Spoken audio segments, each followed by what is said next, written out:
They call you a dreamer like it's an insult, like you're too out of touch with reality. But here's the truth, everybody wants to live their dream life. The problem is that most people don't even know what that dream really looks like, let alone even where to begin. That's why today I'm sharing 3 steps that are gonna help you turn those odds in your favor, so you can start building your version of your dream life. Number 1, define your dream. This step is everything. Skip it and you're fighting for something undefined, meaning when the going gets tough, you're gonna quit. Especially with creative goals or unconventional dreams, it's so easy to compare yourself to the prodigies, the savants with rare talent. But here's the thing, there are countless regular people doing exceptional things simply because they stayed focused and they knew what they wanted. When I decided I wanted to become a touring recording artist, my perspective completely changed when I read the book, How to Make It in the New Music Business. The book opened my eyes to countless ways to make a living through music and how to treat it like a business. I read stories of everyday people making extraordinary careers out of music in ways I didn't know existed. It forced me to ask, do I really love music like that? Or do I love the idea or what comes with being a recording artist? If I truly love music, then working in music every day is the goal, regardless of whether I'm headlining arenas. Being a recording artist might be part of the equation, but it's not the only way to live that dream. Ask yourself, what am I willing to sacrifice to make this happen? What am I not willing to sacrifice to make this happen? If this goal took me 10 years, would it still be worth it? Spoiler alert, it should be. And is this really about the journey, or is it about the end goal, the rewards you're gonna be getting from achieving this goal? Be honest here. And you don't have to be honest with me, it's about being honest with yourself. There's some sacrifices you're willing to make today, but you're not willing to make in the long run. And if the journey doesn't excite you, the grind will eventually break you. Number 2, widen your narrow dream. That same book gave me another breakthrough, understanding that my dream could exist in more forms than I'd imagined. One example, there was a woman making 80 to 100K a year on Facebook just singing cover songs and asking for tips.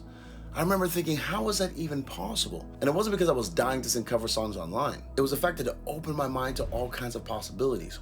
I realized there was whole worlds of opportunity outside the typical and ever so popular tour, write, record, repeat. People are making a living from simply playing one-on-one on YouTube, or having channels on running pickup and playing at different parks all across the country.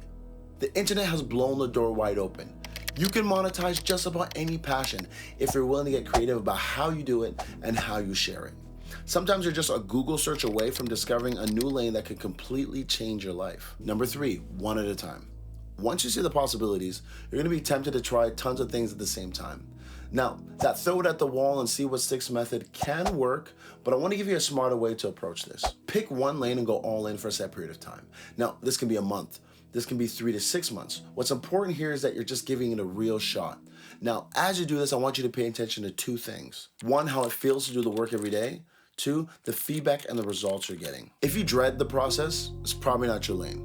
But if you start to work through the process and feel energized once you start finishing and sharing things, and you're starting to see that progress, you might be onto something. When I decided to pursue music professionally, honestly, I wasn't even sure if I was good enough to do the job. And what really pushed me over the hump is that through doing it because I love music, enough people started to tell me what I was doing made sense. Enough people started to tell me that, hey, I think you're good at this thing. I ignored it for a long time, even with crazy imposter syndrome, and that is another video.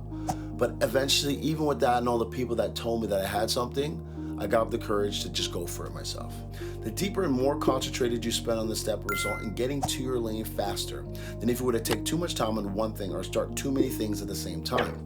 The art here is perfecting the balancing act of grit and pushing through learning a new skill or method against knowing when it's time to move on because it's not the right choice for you. The amount of people who give up the possibility of living an exciting life simply because they don't know the steps it takes really sucks. I really believe if everybody found joy in their day-to-day work, this world would be a better place. So go after it. Define your dream, widen your possibilities, and then focus down on the right lane for you. And once you get to that focus point, congrats, because that's probably the hardest part of the journey. Now that you know it, it's all about mastering your craft. I have a video right up here for you. It's gonna help you, no nonsense, no wasting time on things that don't matter. Keep creating, you got this, peace.